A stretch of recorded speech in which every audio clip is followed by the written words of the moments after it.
Gene Hackman. The name alone brings to mind some of the most powerful performances in movie history. For over 4 decades, he was Hollywood's resident master of intensity, a 2-time Oscar winner who could steal a scene with just a look. From The French Connection to Unforgiven, he was a titan. But that same fire that made him a legend on screen also fueled some legendary conflicts off-screen.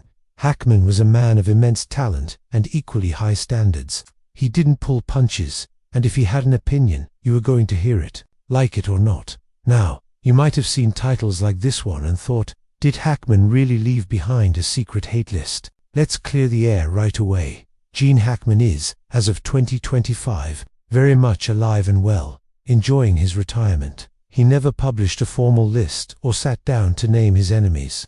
What he did leave behind is a trail of Hollywood lore, a collection of stories from co-stars, directors, and crew members who witnessed firsthand what happened when you crossed the great Gene Hackman. These are tales of massive egos clashing, psychological battles, and on-set tension that shaped some of cinema's greatest films. So today, we're diving into the unofficial list, pieced together from decades of Hollywood history, to count down the 7 figures who reportedly clashed with an icon.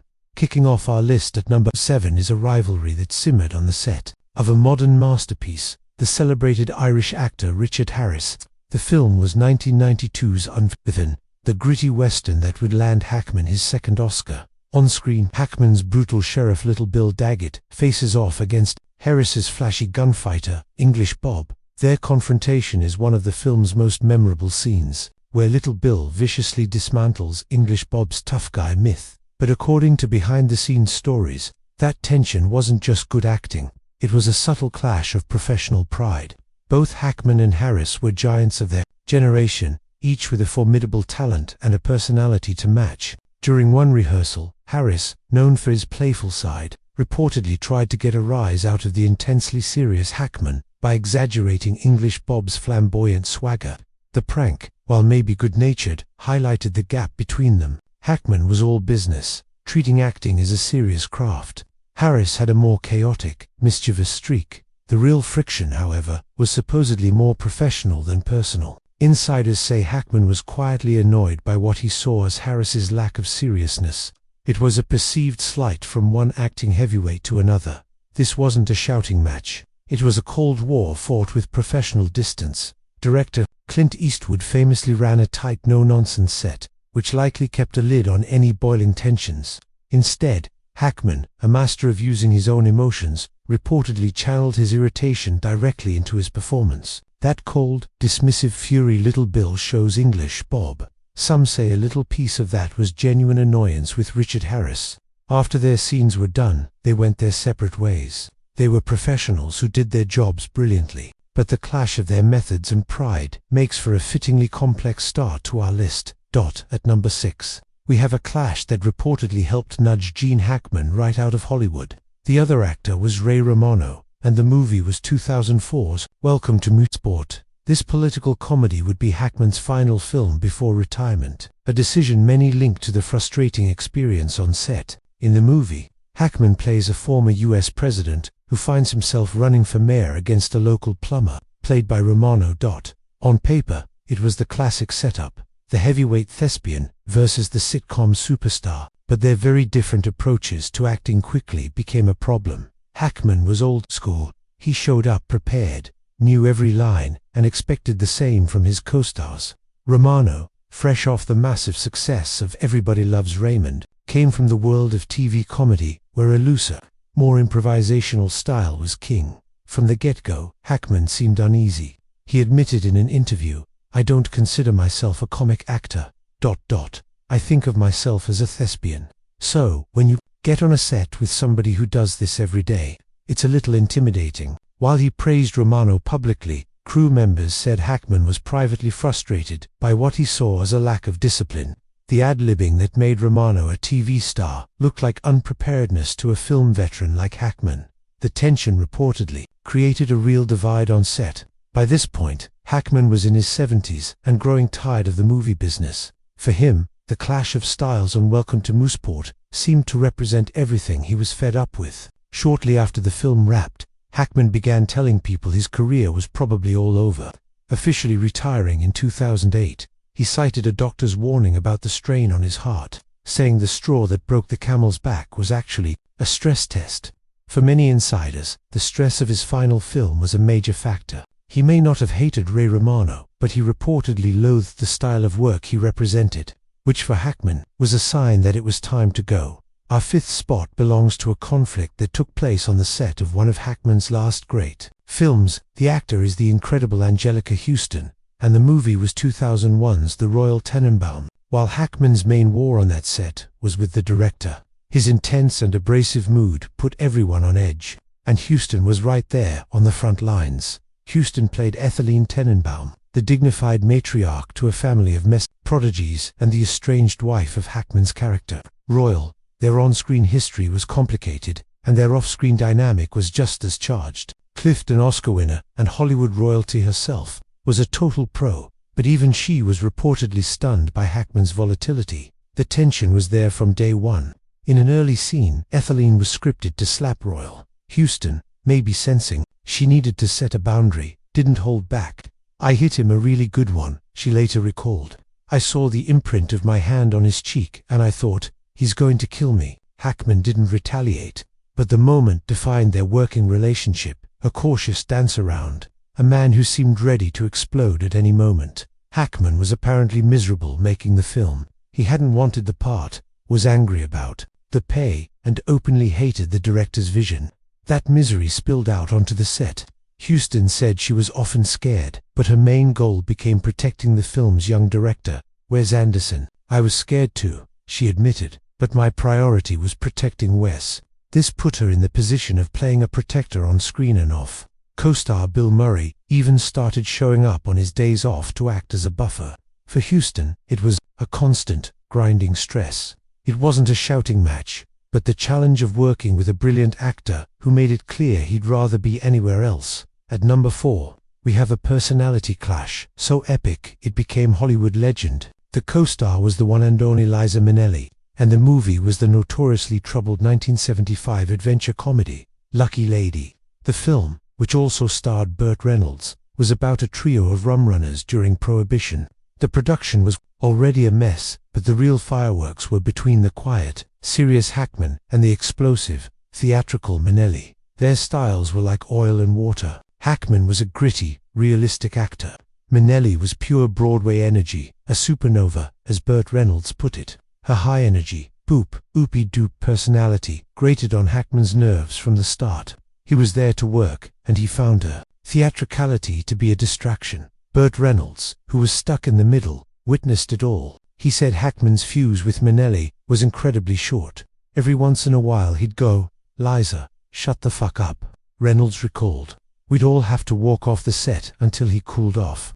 Reynolds also recounted how Hackman would mess with her during rehearsals. He'd have them practice a scene one way. Then right before they filmed, he'd turn to her and say, "You're not gonna do it that way, are you?" For an actress like Minnelli, who thrived on positive energy, this was crushing. According to Reynolds, she would fall apart. The movie was a huge flop, and Hackman and Minnelli never worked together again.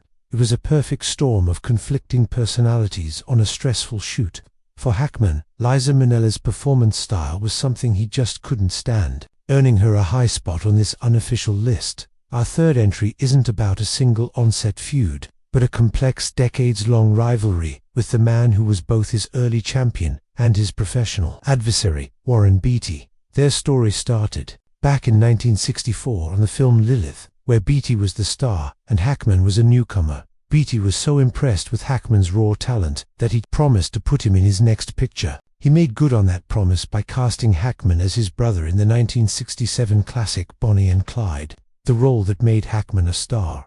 But even on that set, there was tension. Beatty was the producer and the star, and he was in total control. Hackman, a former Marine who didn't like authority figures, reportedly chafed under Beatty's command. There was always a sense of rivalry, the gritty character actor versus the handsome, powerful movie star. Years later, when both were titans in the industry, Beatty cast Hackman in his 1981 epic, Reds, but Hackman later said he felt immense pressure and believed he let his old friend down.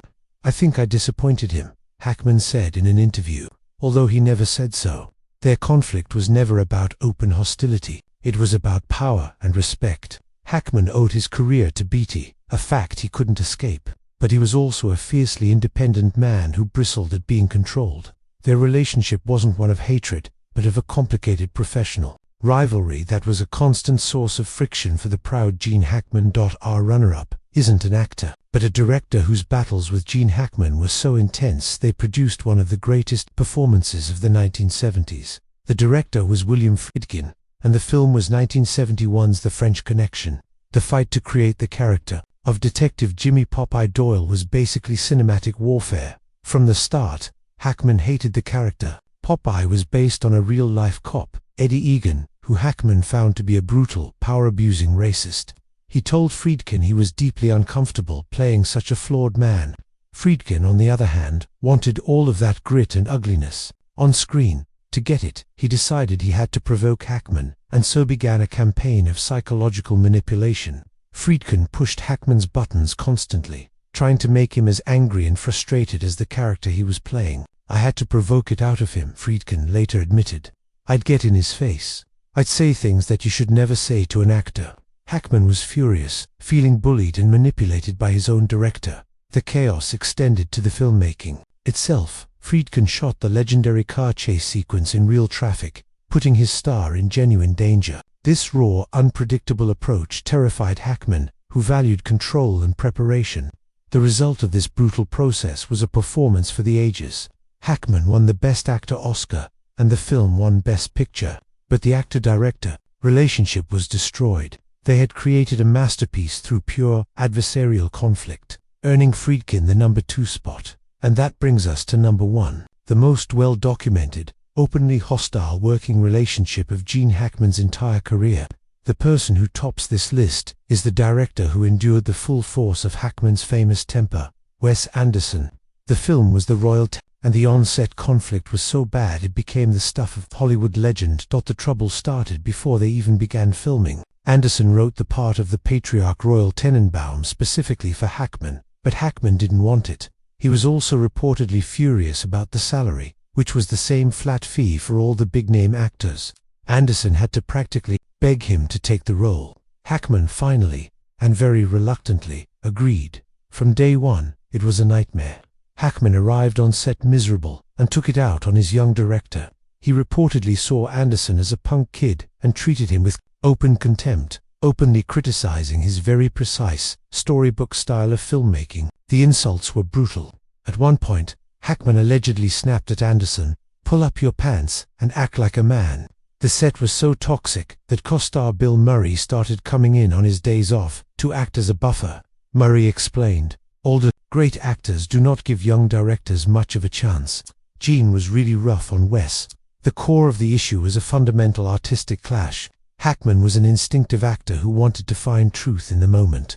Anderson is a micromanager who plans every single shot. This drove Hackman crazy. But when filming finally wrapped, Hackman left without saying goodbye. The performance won him a Golden Globe and rave reviews, but the experience was deeply unpleasant for everyone involved. The sheer force of Hackman's animosity towards Wes Anderson makes this the most infamous feud of his career and solidifies the director's place at the top of this list. Gene Hackman's career is a powerful reminder that sometimes incredible art is born from incredible friction. His reputation as a difficult, no-nonsense actor was definitely earned. He was a man who demanded professionalism and had no patience for the superficial side of the business. The 7 figures on this list all represent a different side of the intensity that made him a Hollywood giant. He retired from acting in 2004, saying the stress was too much for his heart. It seems the very battles that forged his iconic roles were the same ones that ultimately drove him away from the camera. He now spends his time writing novels, having left the chaos of Hollywood far behind. But the stories remain dramatic tales of a complicated genius who gave everything to his craft and expected nothing less from everyone around him. Which of these on-set clashes surprised you the most? Is there another famous Hackman story we missed? Let us know in the comments. And for more untold stories from Hollywood, don't forget to subscribe. Thanks for watching.